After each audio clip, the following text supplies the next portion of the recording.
Hello friends, मैं आज आप लोगों के सामने एक दूसरा वीडियो लेकर आ रहा हूँ। यह वीडियो सेफ कवर से संबंधित है।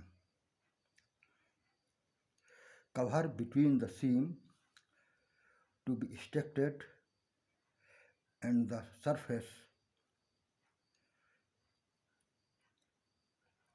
by which no damage occur on the surface is called safe cover। Strict की जाने वाली सीम और सरफेस के बीच में वह कवर जिसके कारण सरफेस के स्ट्रक्चर को कोई डैमेज नहीं होता है, उसको सेफ कवर कहते हैं। The length of this safe cover or thickness of this safe cover depends on many factors, but mainly it depends on the following factors. First, thickness of the seam to be extracted, extract की जाने वाली सीम की thickness पर। Second, nature of the surface features, surface में जो buildings हैं, जो other features हैं, उनके नेचर पर डिपेंड करता है। मेथड ऑफ एक्सट्रैक्शन पर डिपेंड करता है। And fourth, strain in millimetre per metre पर डिपेंड करता है। अगर सरफेस में जो सरफेस स्ट्रक्चर्स हैं वे कई प्रकार के हो सकते हैं, उनको चार भागों में, चार टाइप्स में डिवाइड किया गया है। If as the surface with multi storeys pucca buildings, अगर सरफेस में मल्टी स्टोरी पक्का बिल्डिंग है तो एक कैटेगरी में आता है। B is the surface with single storey building near main river like Damodar and main railway line. And C is the surface occupied by kutcha buildings जोर्स और टैंक्स। सी वो सरफेस है जिसके ऊपर में कच्चा बिल्डिंग है, जोर्स है और टैंक्स हैं। D is the surface on which sidings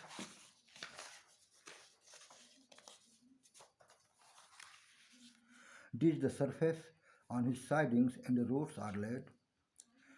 D वो सरफेस है जिसके ऊपर में साइडिंग और रोड्स बनी हुई होती हैं।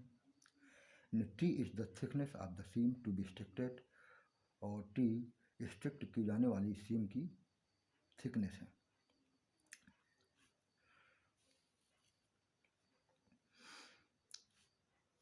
ये सेफ कवर जो कि एक्सट्रैक्ट की जाने वाली सीम और सरफेस के बीच में होता है, इसका थिकनेस कितना होना चाहिए जिसके सरफेस के स्ट्रक्चर को डैमेज न हो, ये कैलकुलेशन करके निकाला गया है। और जो नीचे ये दी गई जो टेबल है, टेबल में उसको एक्सप्लेन किया गया है। इस टेबल के आधार पर इस कॉलम में मेथड ऑफ एक्सट्रैक्शन है, safe cover for the surface है। अगर मेथड ऑफ एक्सट्रैक्शन केविंग है, केविंग विधि से अगर हम कोयले को एक्सट्रैक्ट करते हैं तब, और सरफेस में सरफेस ए टाइप का है, जैसा पीछे एक्सप्लेन किया गया है, ए टाइप का सरफेस है, तो कवर जो सीम और सरफेस के बीच में है उसकी मोटाई, उसकी थिकनेस कवर की 60 इंटू टी मीटर से 60 इंटू टी मीटर से कम नहीं होनी चाहिए। फिर T is the thickness of the seam being extracted. अगर बी टाइप का सरफेस है तो कवर की मोटाई, कवर का थिकनेस 52.5 इंटू टी मीटर से कम नहीं होना चाहिए। अगर सी टाइप का सरफेस है तो कवर का थिकनेस 45 इंटू टी मीटर से कम नहीं होना चाहिए। अगर डी टाइप का सरफेस है which is already explained above, then the thickness of the cover between the seam to be extracted and surface should not be less than 37.5 into t meter.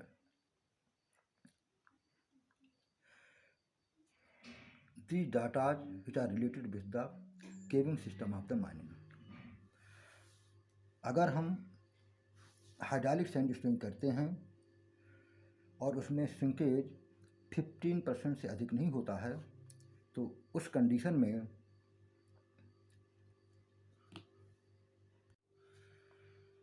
अगर हम hydraulic sandstone करते हैं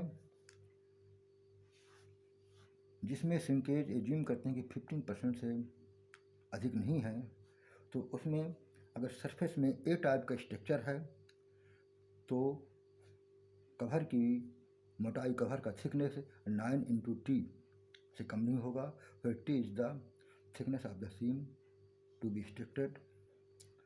अगर B type का surface है तो cover की मोटाई 7.5 × T से कम नहीं होगी।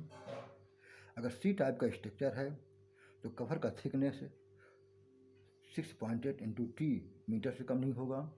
अगर डी टाइप का स्ट्रक्चर है तो कवर का थिकनेस 5.6 × T मीटर से कम नहीं होगा। अगर ड्राई पैकिंग की जाता है, अगर स्टोन जो की जाती है वो हाइड्रोलिक सैंडस्टोन न होकर के ड्राई पैकिंग किया जाता है, जिसमें एज्यूम किया जाता है कि उसका श्रिंकेज 30% या इससे अधिक हो सकता है, 30% तक हो सकता है, तो उसमें अगर कवर ए टाइप का है तो उसमें सरफेस अगर ए टाइप का है तो कवर का थिकनेस 18 × T से कम नहीं होगा। अगर बी टाइप का सरफेस है तो कवर का थिकनेस 15.75 × T से कम नहीं होगा। अगर सरफेस सी टाइप का है तो कवर का थिकनेस 13.5 × T मीटर से कम नहीं होगा। अगर सरफेस डी टाइप का है तो कवर का थिकनेस, कवर जो स्टेट की जाने वाली सीम और सरफेस के बीच जो मटेरियल है उसको कवर बोलते हैं, वो 11.25 × T मीटर से कम नहीं होगा अगर डी टाइप का सरफेस है। अगर हम जो सीम का जो स्टेशन करते हैं न केबिन से करते हैं और न ही स्टोन के द्वारा करते हैं, इम्पॉर्टेंट सरफेस फीचर होने के कारण splitting as a final operation के रूप में अडॉप्ट करते हैं। और splitting of the pillars is conducted in such way that the stent in such a extent that the pillars left contain at least 40% of the pre-mining coal content up to 60 meter depth and hydraulic sandstone of the decooled voids. For every 60 meter extra cover, the percentage of the coal should be increased by 1%.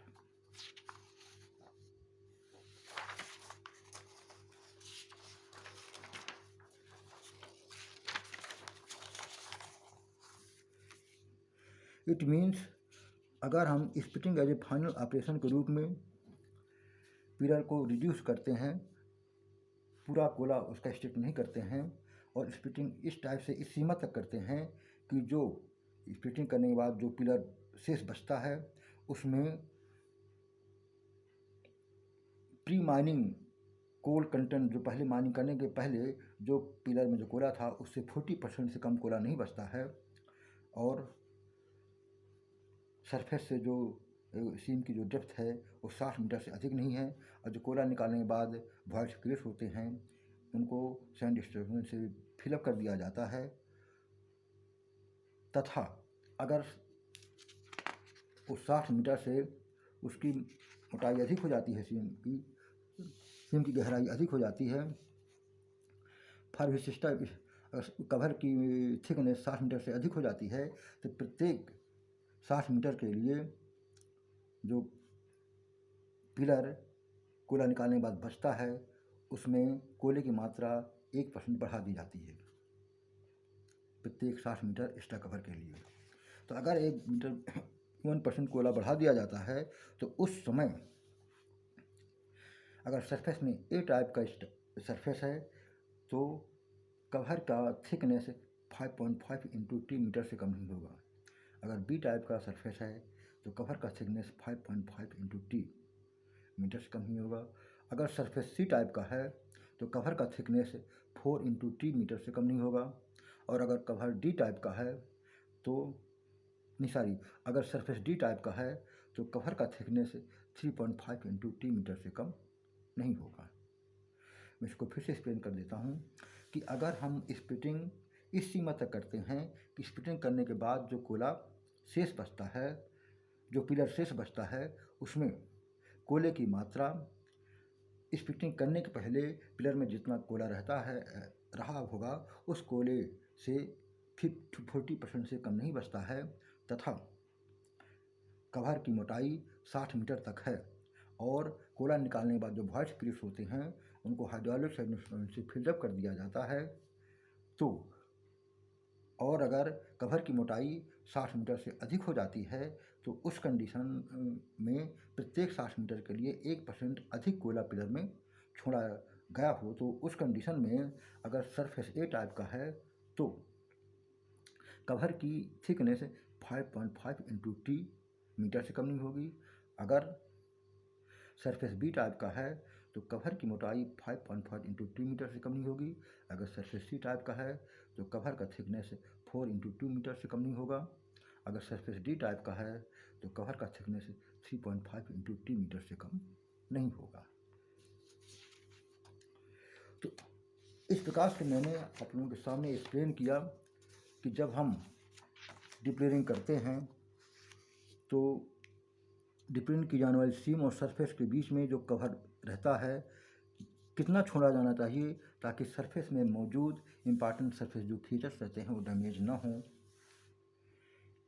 इसको मैंने आप लोगों के सामने प्रस्तुत किया।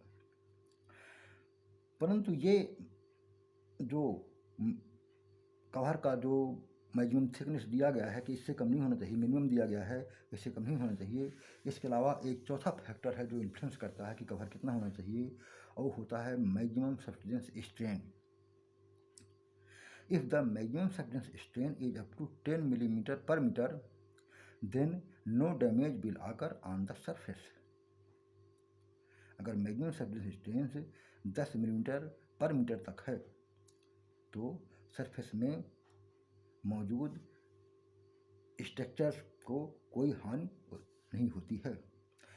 But if the maximum subsidence strain is more than 10 millimetre per metre then the damage will occur on the surface. परंतु अगर maximum subsidence strain 10 millimetre per metre से अधिक होता है तो सरफेस में डैमेज होता है, सरफेस में डैमेज होगा।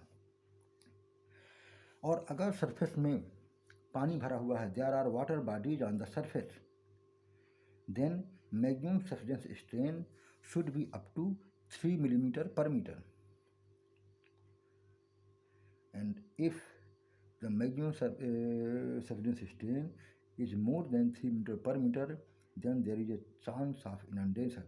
So, to prevent the inundation, it is necessary to keep the maximum subsidence strain below or up to 3 millimeter per meter.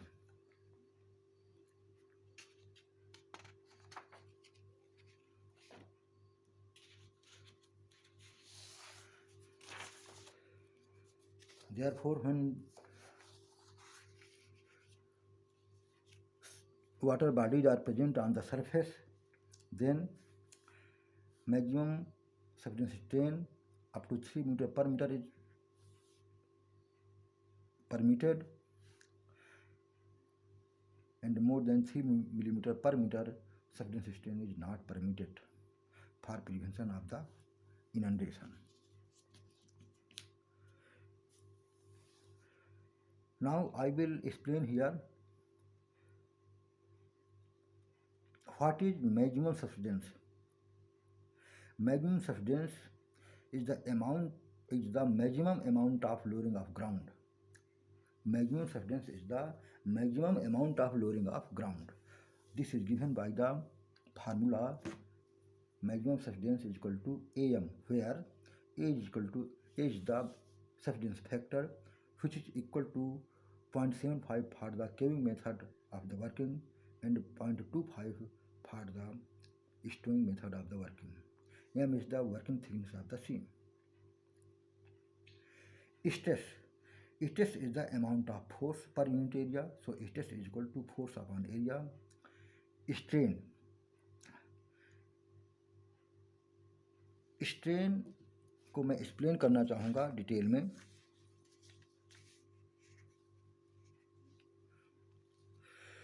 Suppose A B एक राड है, छड़ है, जिसको हमने गर्म किया। गर्म करने के बाद उसकी लंबाई बी से सी तक बढ़ गई, which is equal to delta L. Rod की लंबाई ए से बी तक थी, उसकी लंबाई एल थी। तो राड की ओरिजिनल लंबाई एल थी। जब उसको हमने गर्म किया तो उसकी लंबाई बी से सी तक बढ़ गई, जो डेल्टा एल के बराबर है। तो राड की लंबाई में change in length of the rod will be equal to delta L and original length of the rod is L. तब when length of the rod L, then change in the length of the rod is delta L. When length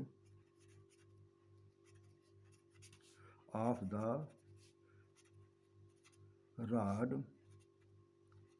is L, then change in length is delta L. So when length is 1 meter, then change in length, then change in length will be delta L upon L. So strain will be equal to delta L upon L. Unit length में जो change होता है उसको strain कहते हैं।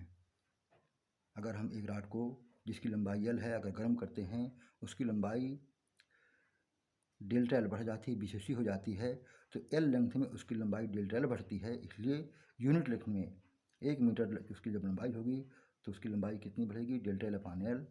And unit length में जो लंबाई में चेंज आता है उसी को स्ट्रेन कहते हैं। So strain is equal to delta L upon L। Similarly अगर हमें ये अभी हमने एग्जाम्पल में लिया था कि उसकी लंबाई बी से सी बढ़ गई थी। This length will be also reduced also, this length will be reduced also. ये सी पॉइंट यहाँ भी हो सकता है। तो ये इंक्रीजमेंट के लिए है और ये डिक्रीजमेंट के लिए हो जाएगा। इसकी भी क्या है, बी सी सी क्या हो जाएगा, मान लीजिए C1 है, C डैश मान लेते हैं, तब ये इक्वल टू हो जाएगा डेल्टा एल के हो जाएगा और सेम फार्मूला लगेगा।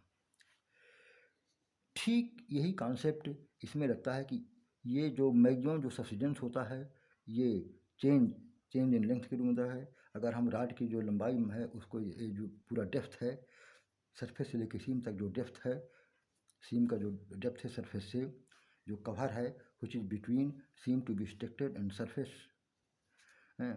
this cover is taken as length L, which is be assumed that as the length of the rod is L, so this length is equal to L, which is the depth of the seam from the surface. अगर L ले लेते हैं, maximum जो surface substance हो रहा है उसको हम अगर डेल्टा L मान लेते हैं तो हमारा स्ट्रेन हो जाएगा delta L upon L, means it will be equal to maximum surface subsidence, maximum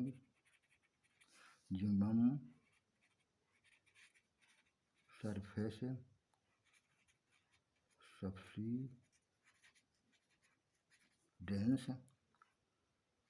divided by depth divided by depth of the seam divided by depth of the seam.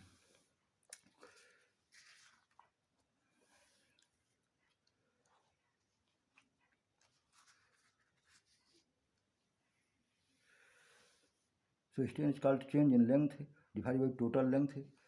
Subsidence strain is denoted by E.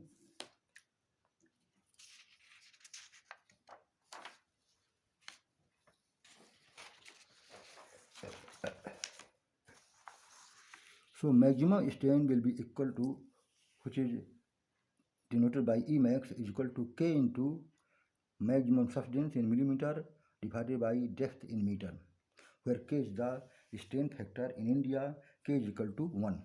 Hence, maximum subsidence strain will be equal to maximum subsidence in millimeter divided by depth in metre.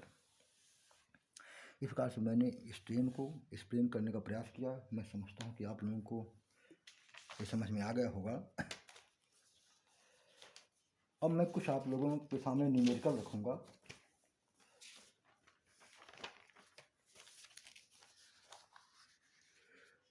ये numericals हैं. Numericals first numerical है, problem है. इन ए mine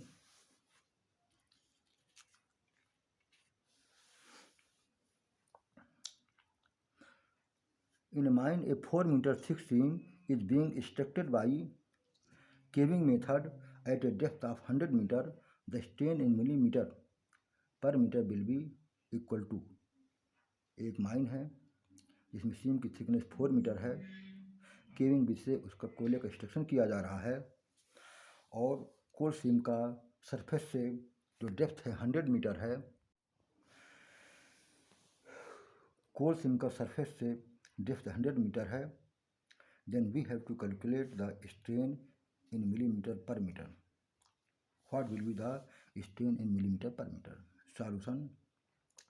first of all we will calculate the maximum subsidence, and the maximum subsidence, as I have told you about the formula of the maximum subsidence, which is equal to AM.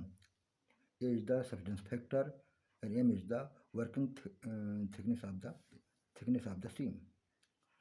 So maximum subsidence will be 4 into 0.75, which is equal to 3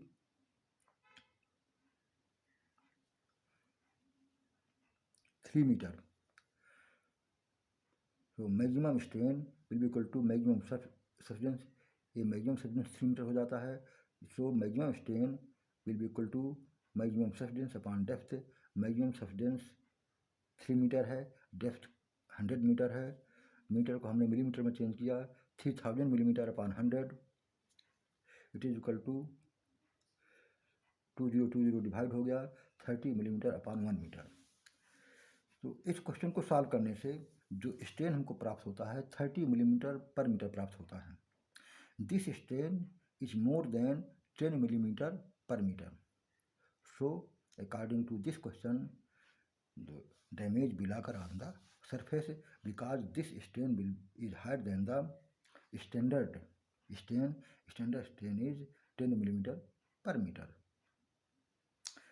If strain is up to 10 meter per meter, no damage will occur. If strain more than the 10 meter per meter, then damage will occur.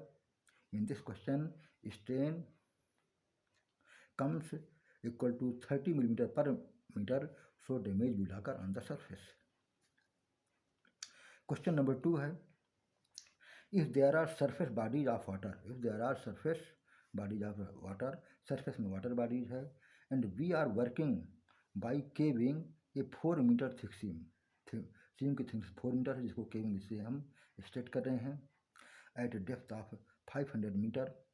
सीम का जो surface depth है 500 metre है. Is there chance of inundation? Say yes और no. इस question के आधार पर हमको बतलाना है कि एक माइन है जिसमें सीम का थिकनेस 4 मीटर है. केविंग भी से एक्सट्रैक्शन किया जा रहा है. सीम का सरफेस थिकनेस 500 मीटर है. तो क्या उसमें इनंडेशन के चांस है कि नहीं है। इसको बताने के लिए हम सबसे पहले मैक्सिमम सब्सिडेंस को कैलकुलेट करेंगे। whose formula is AM. M is the working thickness of the seam. In the question thickness of the seam is 4 metre, तो 4 इंटू 0.75, क्योंकि केबिंग से स्टेशन हो रहा है इसलिए जो सब्सिडेंस फैक्टर होगा 0.75 होगा यहाँ पे। इसको जब हम मल्टीप्लाई करते हैं तो 3 मीटर आता है। 3 metre equal to 3000 millimetre. So maximum strain will be equal to maximum subsidence upon depth of the seam from the surface 500 metre, 3000 millimetre upon 500 metre, 2020 से डिवाइड हो जाएगा, 536 मिलीमीटर पर मीटर आएगा।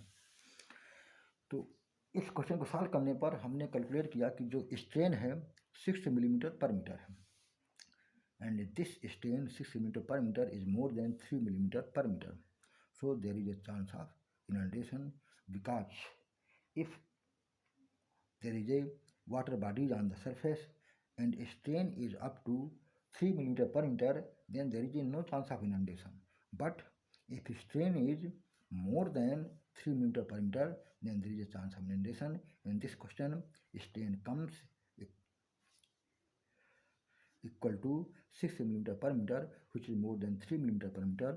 So there is a chance of inundation.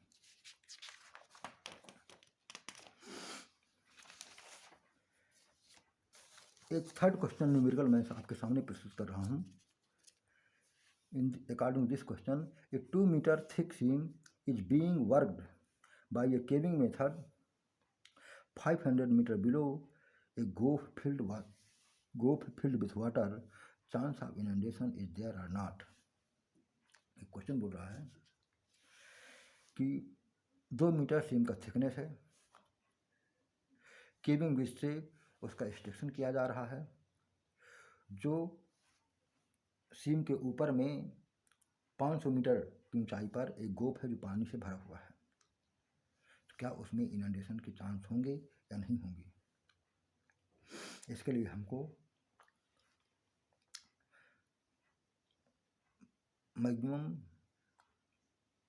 Subsidence strain calculate करना पड़ेगा। Maximum subsidence strain calculate करने के पहले हमको मैक्सिमम सरफेस सब्सिडेंस कैलकुलेट करना पड़ेगा। Maximum surface subsidence will be equal to 2 into 0.75। 2 is the thickness of the seam, 0.5 subsidence factor है caving method के लिए। It is equal to 1.5 metre, 1.5 metre is equal to 1500 millimetre. Now maximum subsidence strain will be equal to maximum surface subsidence upon depth which is equal to 1500 millimetre divided by 500। 20 कट जाएंगे, 5 3 15, it is equal to 3 millimetre per metre. इस प्रकार से इस question को solve करने के बाद जो मैक्सिमम सब्सिडेंस स्ट्रेन आती है वो 3 मिलीमीटर पर मीटर है। सो इनंडेशन विल नॉट आकर because it is in boundary line, because when maximum subsidence strain is up to 3 millimeter per meter, then there is no chance of inundation. And when maximum subsidence strain is more than 3 millimeter per meter, there is a chance of inundation and precaution should be taken.